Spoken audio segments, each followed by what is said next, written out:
Well, welcome back to the Ropes Family Podcast. We haven't done this since last year. Crazy. Courtney, this is like our first time hanging out since last year. I know. We've seen each other. We've been in the same room maybe once since last year when we were at the Mallet. Yes. But that's the last time. I hadn't really get to catch up or nothing. And and then a staff meeting this morning, it was all business. We didn't really talk. So how was Christmas? It was good. Yeah. How about y'all? We had a good one. It's good. What'd you get for Christmas? A bread knife. Nice. I got a pocket knife. Oh, see? It's knife Christmas. It's knife Christmas. Because I make bread all the time, so I got one with my name on it. Thanks, Santa. That's a good one. Actually, it is really cool. Yeah? With your name on it? Yes. This is my knife. No one touch it. Mine's red. I'll show you, but you It's can't your see. pocket knife. Oh, that's cool. The actual blade is red. Yeah, That's really cool. it's red, so if you cut yourself, you don't see yourself. You don't know? See blood on it. I've actually cut myself twice with it since I've had it. Still getting used to it. It's one of those you got to get used to. But yeah, I've cut myself right here and somewhere else. Yeah, I'm a pocket knife collector, and I cut myself with pocket knives way too much to like knives. Or maybe that's a product of collecting knives, is you're just going to cut yourself. Just get used to it. It's kind of like having cats. You're just going to get scratched.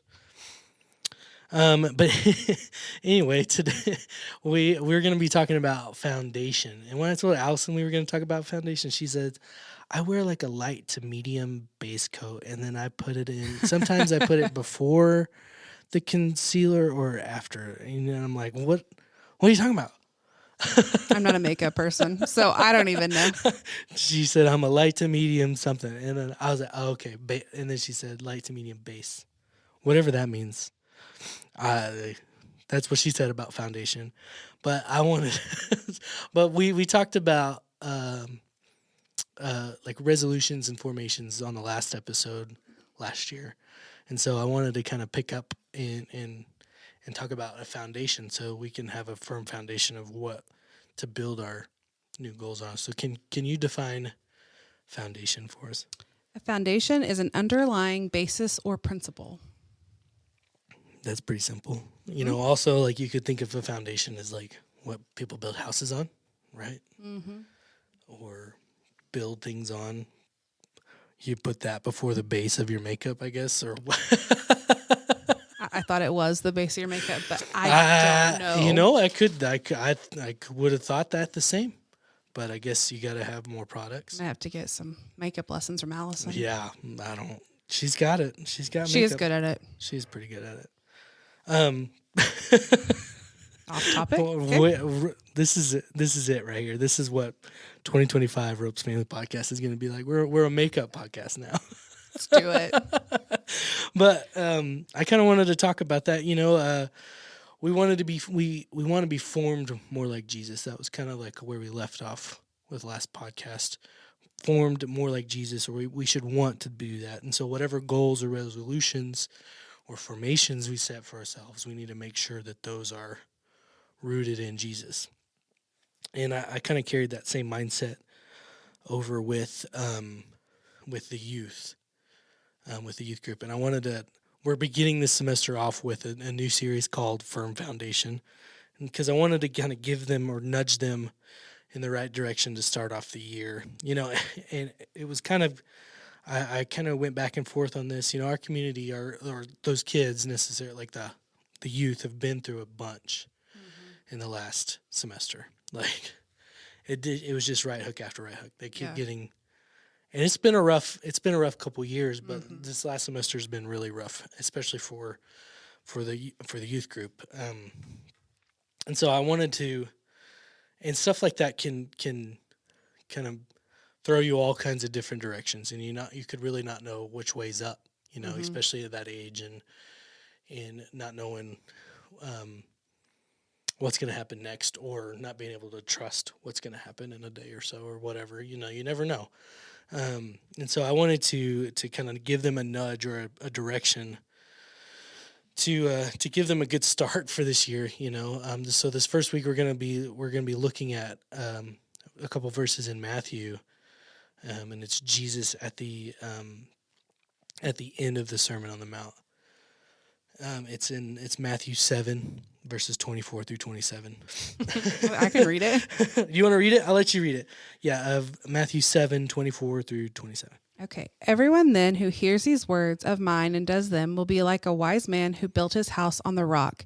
And the rain fell and the floods came and the winds blew and beat on that house, but it did not fall, because it had been founded on the rock. And everyone who hears these words of mine and does not do them will be like a foolish man who built his house on the sand. And the rain fell and the floods came and the winds blew and beat against that house, and it fell. And great was the fall of it. So no matter like the circumstance, or no matter what our I'm holding up air quotes, rain or wind is in our life, whatever circumstances or whatever's coming against us in our life, if our foundation is in Jesus, the rock is how how he compares himself. He's the rock, then our house will not fall. Then we'll be okay. If our foundation is in Jesus and not in whatever else we might be placing it in, then we'll be okay. But if our foundation, but I wanted to pose this question to our listeners, and you don't have to answer this question out loud either. But I'm asking myself, is Jesus the foundation of our life? Is Jesus the foundation of my life? And of course, the right church answer is, yeah, of course he is. But be honest, think about it yourself, like. Is Jesus the foundation of is Jesus the thing I lean on all the time? Or is it, do I lean on the opinions of people, or am I swayed pretty easily by people or opinions or whatever? Is Jesus the foundation? Is there something that I'm trusting more than Jesus right now? And those are just questions to think about, and you don't have to answer that question, because there are times where I try to trust myself and lean on myself to do the things that I think need to be done, and God is like, nah, dude, you got to go this way. This is what you needed to do. He literally takes my head and points it in the right direction, like I do with Elliot sometimes. But I had a story from I guess it's about 10 years ago, when Allison and I bought our first house. We used all our money and some money that was given to us to buy a house. We used all of it to buy our house, and so we didn't have any left over. So we trusted that everything would be great in the house. Okay, we thought, okay, we bought a good house. It's a good house. We're going to trust it. Everything's going to be good. We trusted the people that sold us the house. We trusted the inspectors, and we trusted the realtor, which, spoiler alert, the realtor he got fired because of this incident, but I don't want to give it too far away. But about a month into our home ownership, okay, we had just paid our mortgage. A month in, all right, our first mortgage payment. Allison and I were at work all day. I was the last one to leave the house, and I get a phone call from Allison, and I'm like, I'm at work, so I mute it or whatever. And then I get the double call, which is double call from Allison is never good. Sometimes it's like, I can't find Emerson's shoes, but sometimes it's like our house is flooded. And that's what this one was. So we got home, and I got the dreaded double call. I answer, and she tells me that there's water everywhere. All the floors were wet. They were all mushy and gross. All the stuff in one of the rooms was gross, all wet. That's where my guitars were. Oh, gosh. Luckily, the guitars are fine. But the cases were wet, and the cardboard boxes, like all the things. We had just moved, so that's kind of where we put all the junk. We didn't have a spot for yet while we were moving still. It was a disaster. And like I said, we didn't have any money. And when we bought the house, I got the insurance with the high deductible, because I'm like, we're never going to use insurance. Right. What are we going to use that? Like, come on, this is a good house. We're not going to need it. And so like, we just bought the house. We had just paid the first mortgage payment. We did not have any money. And we trusted people. We trusted the foundation of our water heater. We trusted all those things. What had happened was, I forgot to say that, is our water heater exploded. And I know that's kind of weird to say exploded because it didn't like blow up with fire, but the top of it came off and flooded our house. Oh my! And so I thought it was empty the whole time, the water heater, because it was gushing out. It's like it's got to keep filling. filling up. And when Allison had pulled up, our water heater was in our garage, but on the other side it was our house, of course. So it flooded our garage and like went down in the street and looked like there was water coming out of our garage. It was wild. And then there was water in our house. And so we had to get all new flooring, all the things.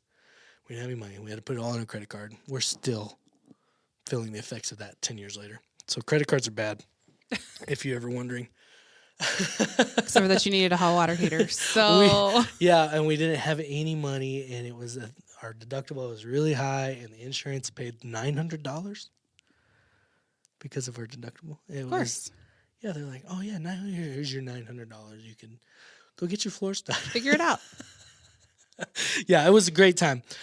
So we trusted like the opinions. Like we got the inspection. The inspection had it on there. It said, hey, this water heater's maybe a little janky. And we asked our realtor, should we do anything about that? He said no. He's like, yeah, it looks fine to me. That's what got him fired. Well, yeah, he's not a hot water heater expert.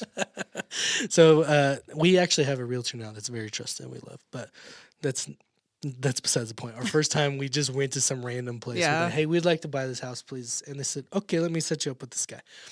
Whatever. But anyway, we trusted these people because we were first-time homeowners. We were 22 years old. We didn't know anything. We're just like, okay. Yeah. And so we trusted people. And the whole reason I'm telling the story, what does it have to do with building our foundation on Jesus? It doesn't really have anything to do with that. But what it does show us is that we place our trust in things other than Jesus, they will let us down. It may not just be our house or our hot water heater. Maybe people. It may be our government. It may be whatever. If we place our trust in things that aren't Jesus, right, they're going to let us down. But if we place our faith in Jesus, when those things do go wrong, we know that Jesus is bigger. He said, I'm on the other side of this. You'll be okay. Right. You'll make it through. You're going to be fine. Your house is going to look really cool afterward, by the way. He knew because it was, we got to do things to our house afterward. But, it's just in that moment, it's like everything's falling apart, all those things. But when we place our faith in Jesus, Jesus is the only one who never failed. And there's a song that we sing all the time here at church. It's called Build My Life. And the bridge of that song, it says, I will build my life upon your love. It is a firm foundation. I will put my trust in you alone, and I will not be shaken. And it's easier said than done, right? We can sing those songs, we can sing those words, and say we place our full trust in Jesus, but when it comes down to it, do we actually? So, what are some practical ways that we can build our foundation on Jesus?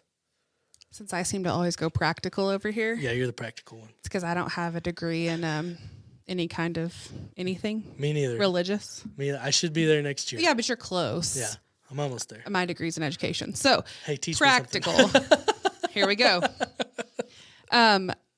My whole thing is, as the new year begins, it's a good time to refocus on Jesus being the foundation and putting, I don't know why I lose sight over 12 months. It's stupid. I mean, I know, but. We always start off really strong. Yes. And then by like October, yes, we're just wilding out. We're just trying to survive. Yeah. But we start off strong every year. One way, and I've already talked to several women since December about a Bible study, and they're like, are y'all going to have a Bible study? Can we do a Bible study? And we are going to have a Bible study, and I've never attended it, but I plan on starting this year. Hey, there you go. And so I'm really excited about that. Here? Yeah. It's going to be, I think, on Monday nights. Nice. Be good. So I'm excited about that. It's a good night. Because I've never been. And then I know a lot of people that read the Bible in a year last year, and I didn't because I usually don't start things that I know I can't finish. Oh. But I started, so we'll see. You better finish it. Yeah, no. Allison, that's one of those ones that Allison tried last year. She got pretty far. I didn't. And it just, just life. Life happens. I mean, but, oh no. Okay, I think we have. Are not recording? Time. I hope we have limited space remaining. We I'll gotta hurry. We gotta hurry. Okay, we're reading the Bible chronologically this year. Okay. And then so it like jumps back and forth. Yes. We have plenty of time. Don't worry about it. Yes, it's like, so it was started in Genesis, obviously, but then it'll go and like, it'll have a quote from Chronicles or whatever right in the middle of it. And so it kind of. Chronicles of Narnia. Yeah, that one. That's the one. Just kidding. He's killing me. Another goal that I've set for myself is to remember to pray throughout the day, because I usually pray in the morning. Mm-hmm. If something happens, and then at night. And I've been trying to really stay like praying without ceasing. Yeah. Just throughout the day. Because there's a lot that I need to say and that I need to talk to him about, but I'm just like, oh, I'll do it later. I think a way that I try to do that, I try to keep that same mindset. What I try and do, and sometimes it doesn't work that well. I always think that I know that God is with me all the time. Yeah. So God is experiencing all the moments that I'm experiencing at the same time. Mm-hmm. So, but sometimes that leads to me not actually praying. It's just like, God knows what I'm doing. God knows what's going on. So maybe it's just like, but sometimes I need to be more intentional about praying without ceasing instead of just saying, God knows what I'm doing. But that's a good point. I like that. Well, and I have a book that I haven't opened, and I should have opened it last year, but I never did. The Bible. No, not that book. Just kidding. So rude. A book that my grandma gave me that has like quotes in it and Bible verses, and I just opened it randomly, and it was 1 Thessalonians 5:16-18, which is, rejoice always, pray without ceasing, give thanks in all circumstances, for this is the will of God in Christ Jesus for you. And that kind of hit me because that was in December when I was cleaning out, and I opened that book and went, oh, I think I'm doing that. Yeah. Always. We sing that song, Rejoice in the Lord. Mm-hmm. Rejoice in the Lord always, and again I say rejoice. We sing that probably 3 times a week. Because it's easy to sing. I don't have to get a guitar. And the kids know it. Elliot actually led it for us last night, which was really sweet. I mean, I started and then I just let him keep singing. It's good. That's cute. Yeah, it is. And then I think one of my final ones is, if you aren't a member of a church, find one. Yeah. Even if you don't find our church. Yeah. But in 2021, I left the church that I'd been at since I was 6. We've already talked about today how I like routine. I like people I know. I don't stray from my comfort zone very often. Mm-hmm. So when I asked on Facebook about the Church of Christ here, and because I've been Church of Christ my whole life, and people are like, well, there's not very many kids. Have you tried the Baptist church? And I was like, Baptist? No. Wacky up there. I'm Church of Christ. I don't do guitars. We got guitars up here. Pianos? No, I don't do that. And that week, my Billy came home and was like, can we go to church with, I think it was Landis or somebody? And I was like, where's he go? The Baptist church? I don't know about that. But we came, and I feel like God led us here, like completely. Every single person in my family loves it here. Mm-hmm. And so if you haven't found a church home, find one. Yeah, I think that's a great thing. Be plugged into the body. Mm-hmm. You know, like when we're plugged into the body, we're plugged into what Jesus is doing. Mm-hmm. What God's and doing. Make friends with people at church, and not just go on Sunday mornings and never talk to them again. Have you seen the video of? It's a TikTok or something. On Reels, whatever it is. Because we're old. Reels. Yeah, Reels. Mm-hmm. It's on Reels, and it's a quote, and it says, "I never have any friends at church," and then it says, "Me leaving church," and they're literally sprinting out of church as soon as it's over. Just linger for a minute. Just say hi to somebody. Yeah. Talk to somebody. The Sextons would love to talk to you. If you guys are listening, you guys love to talk to people. So just find somebody. They'll talk to you about anything, and they'll be your friend. Just find a friend at church, and it's a good time. And then I think my last one is be grateful, because I tend to take things for granted. Like we were skiing the other day, and I was just watching my whole family. I was like, these are like things that I prayed for and I wanted, but how often do I say thank you? Thank you for this life that I live every single day. I think I just take it for granted. So I'm really trying to make that a foundation, is just be grateful. Yeah. There's been a couple points in the last few months or so that I've looked at Allison. We're with our kids, and I've said, look at how much joy these kids bring us. Like they're wild as wild could be. Like 2 minutes before we were having this conversation, they were punching each other in the face. But like, look how much joy they bring us. And like, look how much it's just, I don't know what it is, but that's just how it is. Yeah. Like we love them no matter what. And we just need to look around and be grateful for this sometimes. Like even in the chaos, even when it's wild, even when Elliot won't put his shoes on, or they're on the wrong feet, or Easton is gone. No, not Easton. Easton is somewhere. So that funny story about Easton is we were at Chick-fil-A, and I looked away for 2 seconds, and he was gone. And then I had to chase him in Chick-fil-A. Like he was almost out the door. So I'm sprinting across this restaurant and I pick him up and people think I'm kidnapping him. Allison's like, that guy, look, he thought he was about to beat you up because he thought you were kidnapping that kid. Side story. But yeah, that's whenever they're being crazy and wild, they still bring us so much joy. And that's something to be grateful for. Mm-hmm. Okay, family challenge. Oh, man. The family challenge was establish some roots, build a foundation that will last. Look at your life and see what you have your life built on and see if that's going to last. If that's not Jesus, it's not going to last. Make sure Jesus is in the center of your foundation as well. Like whatever you're building or whatever he's called you to, whatever place he has you at. Make sure Jesus is at the center of that. Your job, school, whatever. Mm-hmm. Make sure Jesus is at the center of that and make him the foundation of that. That's the difference between being formed and resolutions. When you're being formed, you can give and take a little bit. You can sometimes be formed this way, sometimes not. But with a resolution, you're either going to pass or fail. Mm-hmm. So when you're being formed into more like Jesus, it's more of a process. It's not a goal. It's not a pass fail. And we're always being formed and that's the goal, is to always be formed. So establish some roots, build a foundation that will last, and let Jesus form you.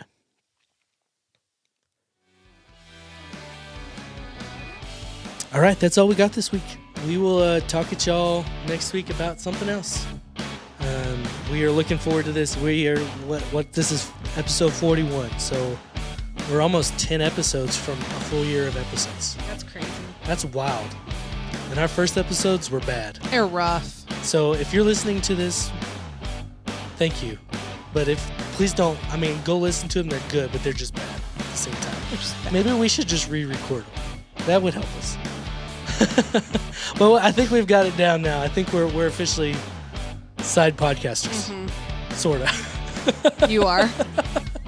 We do podcasts. We do. We podcast now. All right, we'll talk at y'all later. Peace.